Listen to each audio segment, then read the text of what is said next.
They rejected me for my sister's boyfriend, then learned I was his boss. My showing up would just embarrass the entire family. That's what my dad hit me with when I simply asked, "Are we inviting the relatives for Mom's birthday this year, like we always do?" Apparently, they were worried I'd somehow ruin their image in front of my sister's new boyfriend. After that, I didn't say a word. I just opened up my banking app, went through every automatic payment I'd been covering for them over the last 2 years and canceled them, one by one. A month passed before they realized just how much I actually mattered. But by then, the damage was done. I didn't accept their apologies, not a single one. That was the moment I decided to stop living for them and start living for myself. Before I continue, don't forget to subscribe to the channel, like and comment, you'll help me a lot. So yeah, this is my story. Maybe as you read along, you'll find a piece of your own in it. Hey there, I'm Ethan. I'm 30 and I live in a quiet little town about 40 minutes outside of Seattle. Every morning I make myself a cup of coffee, flip on the weather report and head out to work. My office is less than 10 miles from my place. I helped start a small tech company that's focused on renewable energy. Most people don't really get what I do, not even my own family. They still picture me with a wrench in hand, fixing machines or fiddling with wires. But I've never felt the urge to set the record straight. Doesn't seem worth it. Sometimes when folks ask me about my family, my parents, or my sister, Sophie, I just smile a little and say, "It's been a while since we talked." And I leave it at that. Not because I'm trying to hide anything, but because retelling the whole thing feels pointless now. I haven't spoken to any of them in over 2 years. No phone calls. No text messages. No holidays, no birthday wishes. Nothing. Just this long, empty silence, like the cord between us snapped one day and no one even tried to tie it back together. There was a time when I truly believed family meant everything.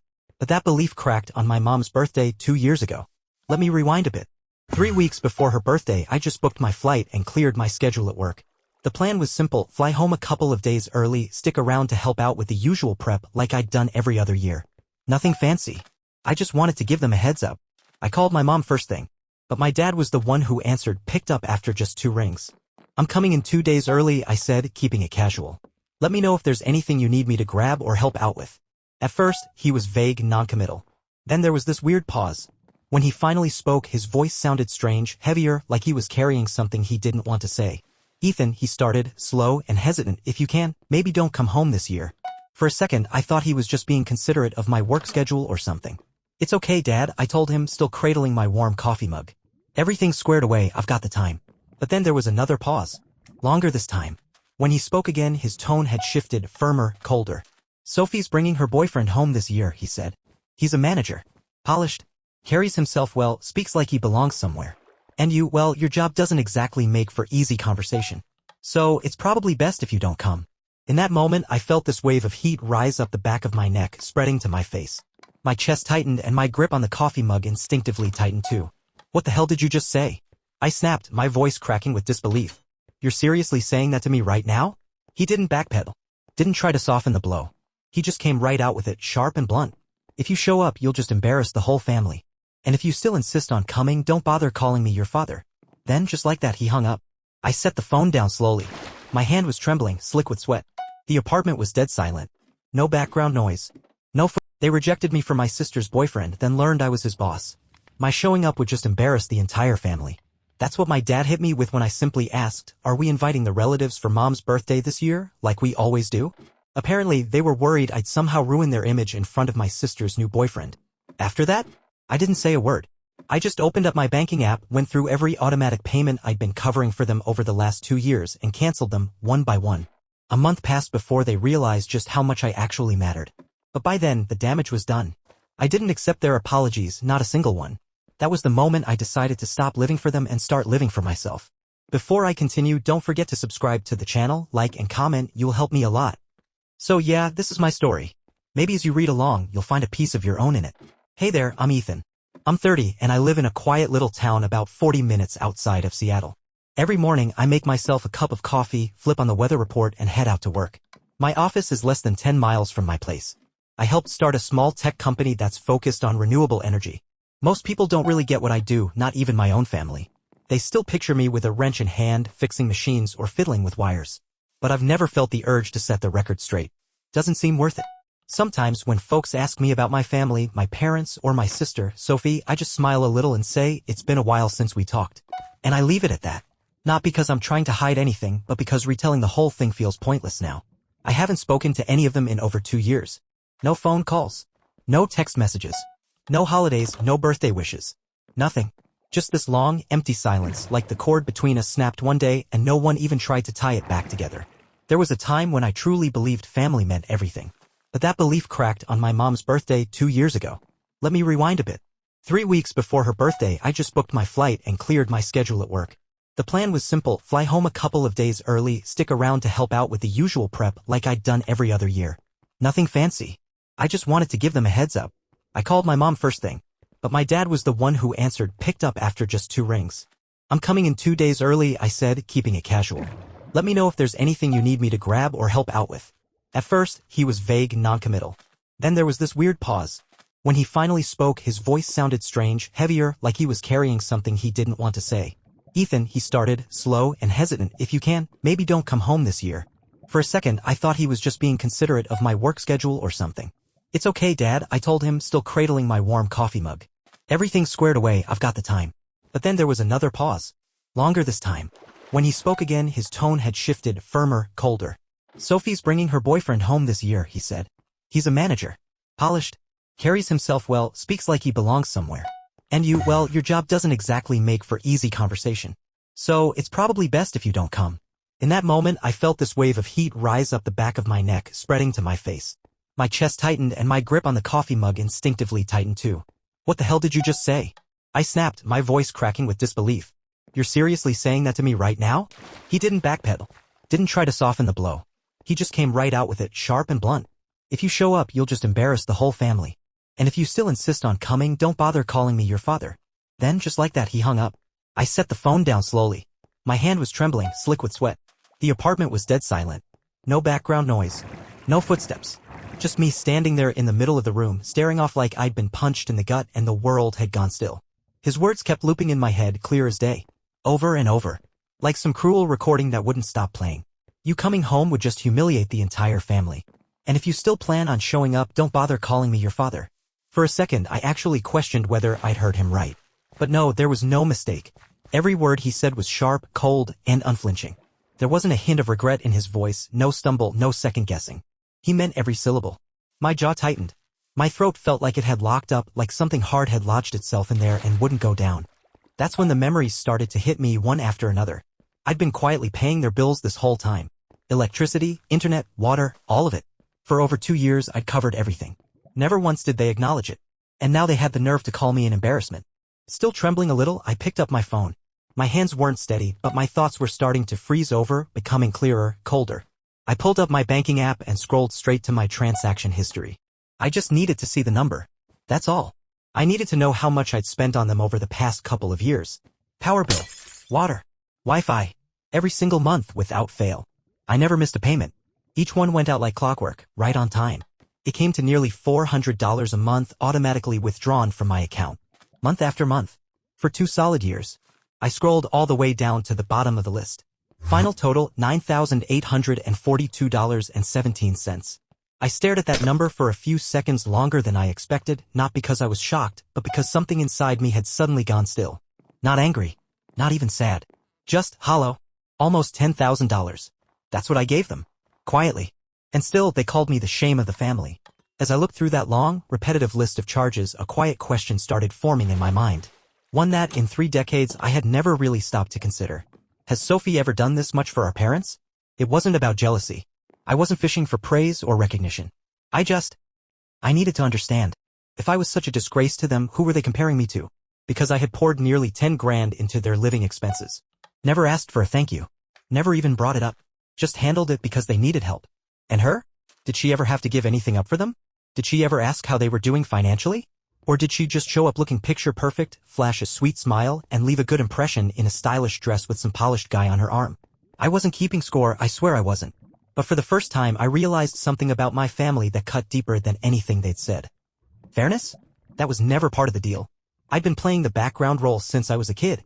In family pictures, I was always halfway out of the frame, blocked behind someone, or looking away from the camera like I didn't quite belong. No one ever told me to step aside. But somehow I always did. Every major moment seemed to center around Sophie. Birthday parties, graduations, even her messy breakups, everything was about comforting her, supporting her, celebrating her. And me? I honestly can't remember the last time anyone asked how I was doing. Sophie's older than me by 2 years, but the gap between us had nothing to do with age. She was the golden child. The one with potential. The one our parents boasted about when relatives came around. Me? If I got mentioned at all, it was in passing. Ethan? Yeah, he's doing okay, something with computers, I think. I used to really believe that if I just kept my head down, worked hard, avoided trouble, and took care of everything quietly, then maybe, just maybe, they'd finally see me. But they didn't. And you know what I've learned? When you've spent your whole life being invisible, it turns out no one even notices when you're gone. The first time I covered their utility bills was almost 2 years ago. It started with a phone call from my mom.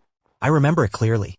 She was telling me how much the cost of living had gone up, how this month's bills were higher than usual, and how their retirement checks just weren't stretching far enough anymore. Then, gently, almost like she was afraid to ask, she said, if you could help us out a little, it would really mean a lot. I said yes. Back then, I figured it'd just be for a few months. Just something to help them out until things leveled off. But month after month, nothing changed. Every bill looked just like the one before it. And no one ever brought up stopping. There was no backup plan. No thanks, we've got it from here. Every once in a while, I'd ask, gently, is Sophie helping out at all? Mom always danced around it. Sometimes she'd say, just help us this month, okay?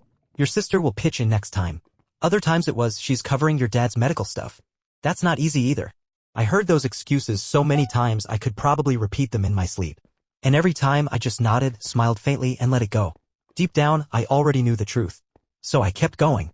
Month after month. Nearly $400 quietly pulled from my account like clockwork. No complaints. No reminders. No credit. Just consistency. It's not that I didn't care. I did. I truly did. I just believed it was the right thing to do. I kept thinking if I stayed quiet, if I stayed responsible, reliable, maybe eventually they'd look at me differently. But now, after everything, they look at me and call me the shame of the family. After I hung up that day, after the apartment fell silent and my heartbeat finally slowed, I just sat there. Still, frozen on the couch like time had stopped. My phone was still in my hand, but my emotions had all gone quiet. I wasn't angry anymore. Not even hurt. What I felt was simple. Solid. That's enough. I opened the banking app again, found the section where I'd set up those monthly payments. Electricity. Water. Internet. One by one, I tapped into each account and canceled them. No hesitation. No second thoughts. I didn't do it out of spite. I wasn't trying to prove a point or even settle the score. I did it to protect the one thing I still had left, my self-respect. The only thing they hadn't managed to chip away at. Not yet. About a week later, I got a message from Mom. Same gentle tone she always used. No mention of what had happened. No apology. Nothing about what Dad said. Just a casual request like nothing had changed. Hi honey. I just got a notice that the internet bill's due. Can you take care of it? I stared at the message for a while. Then I put my phone down without replying. Not because I wanted to send a message, but because after everything that had happened, that was the first thing she thought to say. Not, are you okay? Not, can we talk? Just a request to pay the damn internet bill. So I stayed quiet. And in that silence, I think I finally said everything I needed to. 2 weeks later, my dad called. Let it ring. Didn't pick up. A few minutes later, I saw a voicemail come through. I played it once, just to be sure I heard him right. The power company called. This month's bill hasn't been paid. What's going on? Same tone as always, sharp, clipped, impatient. Still no concern.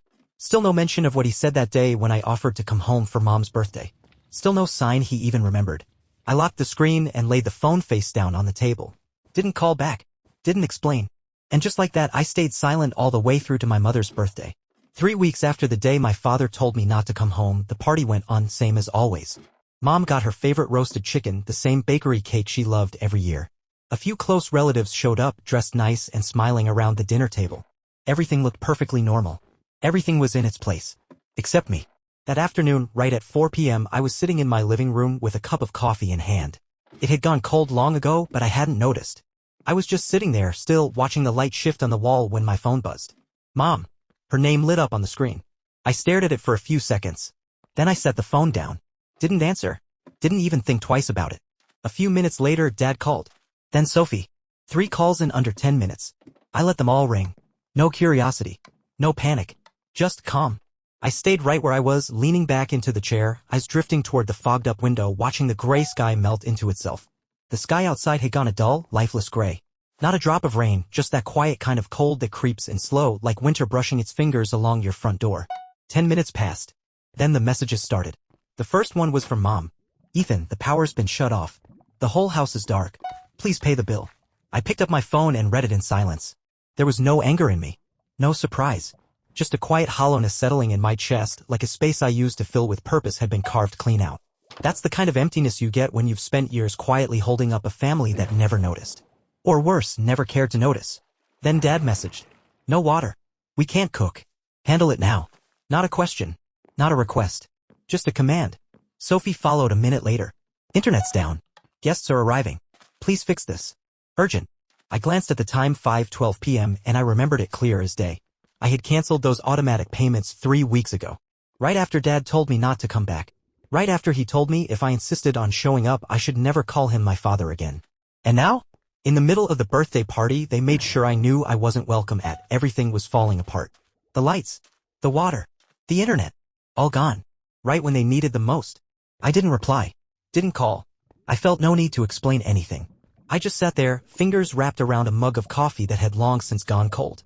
I stared out the window, not at anything in particular, just past it. Past the glass, past the sky, past the world I'd spent 3 decades trying to belong to. And in that stillness, the truth settled in. They weren't reaching out because they missed me. They were reaching out because no one else was left to carry the weight. By 6 o'clock, my phone was buzzing again. This time it wasn't them, it was the others. The extended family. The kind that only shows up for holidays, gift exchanges, and the occasional potluck. The ones who somehow think they have a say in how everyone should act. The messages came in like waves. You're being disrespectful. You embarrassed your mother in front of everyone. Your sister was right. People like you shouldn't show up on a happy day. Each one landed the same. Thoughtless. Dismissive. Judging me without asking a single question. I read them all. Didn't respond to any of them. Not because I agreed, but because I was done explaining myself to people who had always chosen the loudest voices over the truth. People who saw someone like Sophie and thought that was what a good child looked like, glossy on the outside, quiet about what really mattered. I was just about to put the phone down when the screen lit up again. Aunt Lauren. A video call. Through an old app only she and I still used, probably because we were the only ones who ever thought eye contact still meant something. I paused. My thumb hovered over the screen. Then I answered on the second ring.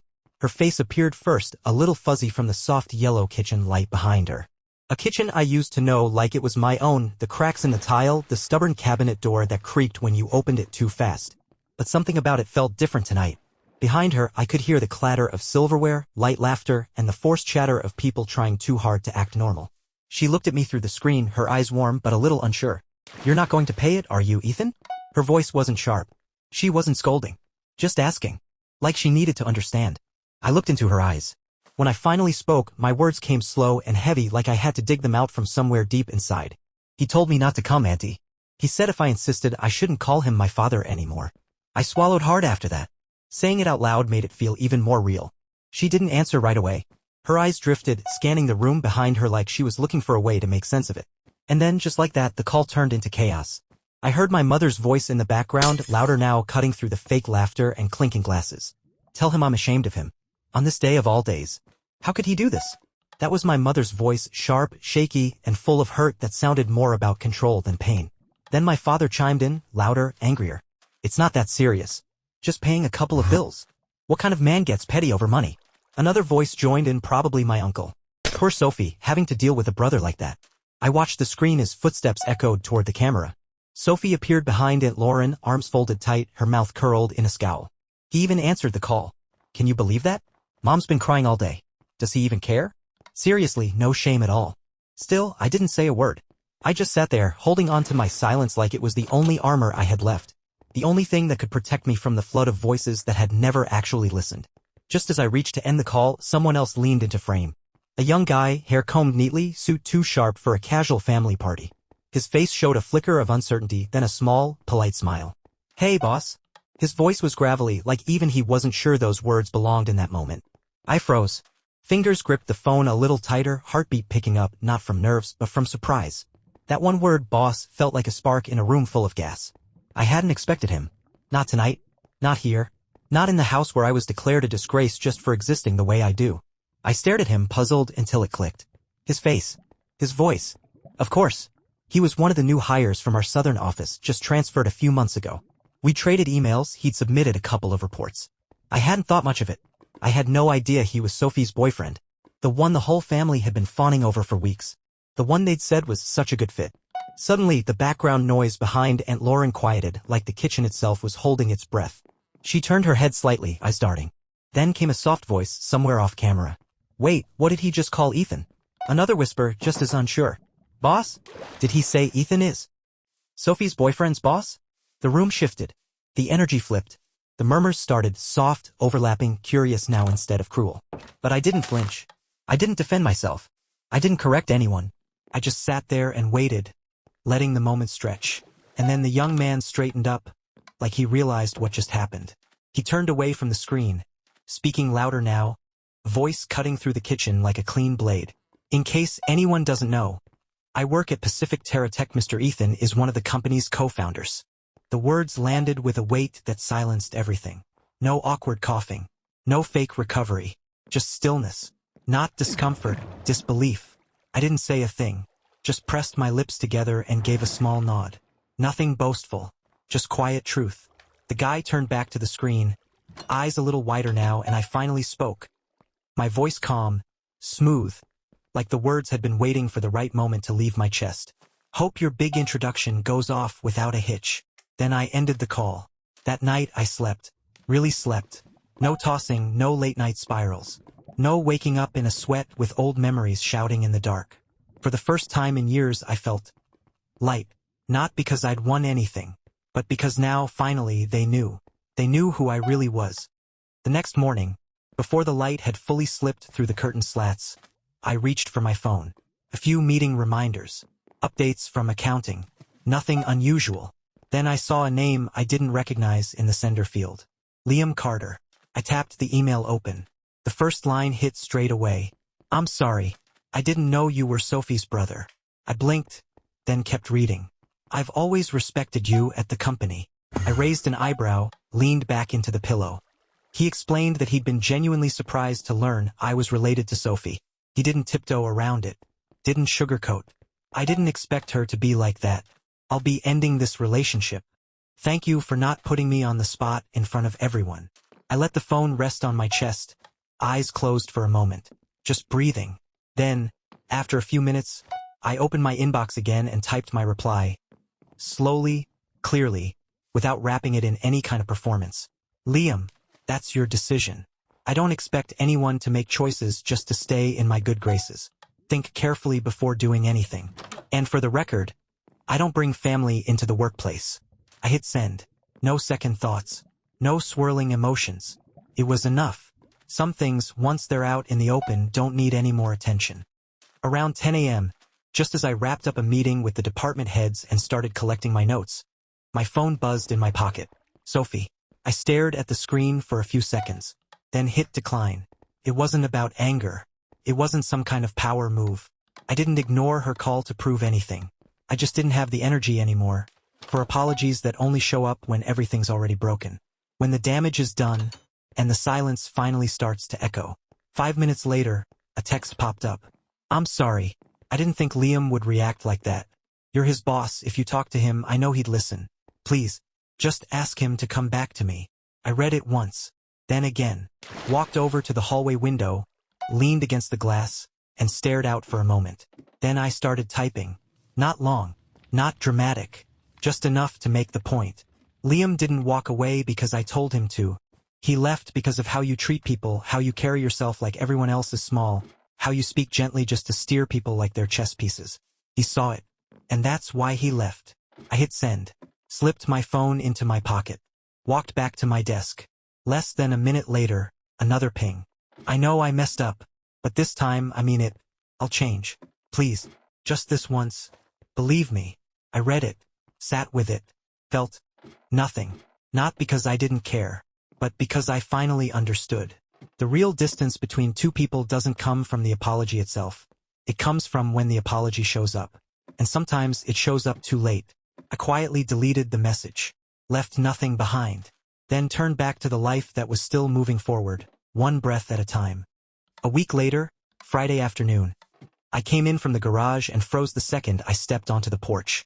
My parents were standing at my front door, each holding a small suitcase, faces tired, eyes heavier than usual. I didn't ask why they were there. If they'd flown all the way out, it wasn't for coffee and small talk. I unlocked the door, stepped aside, and let them in. No tension, no tight smiles, no rehearsed hellos, just a choice. I didn't want to have this conversation out in the wind. We sat in the living room. The tea I'd made earlier was still letting off steam on the table. My father spoke first. His voice was calmer than usual. He apologized.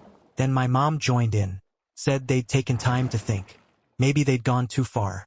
Maybe things never should have gotten this bad. I didn't say a word. I just listened. I needed to know if this apology was a true ending, or just the setup for another beginning. And, of course, my father's tone shifted. We're family, Ethan. Family helps each other. We raised you, paid for school. Everything you have now, a part of that comes from us, right? I looked at him. No expression change. Just a subtle shift in posture, shoulders up, spine straight. Then my mom, voice soft, like she was asking for something completely reasonable. If you could, maybe send about $2,000 a month. Just a little support. It's not much. For someone like you.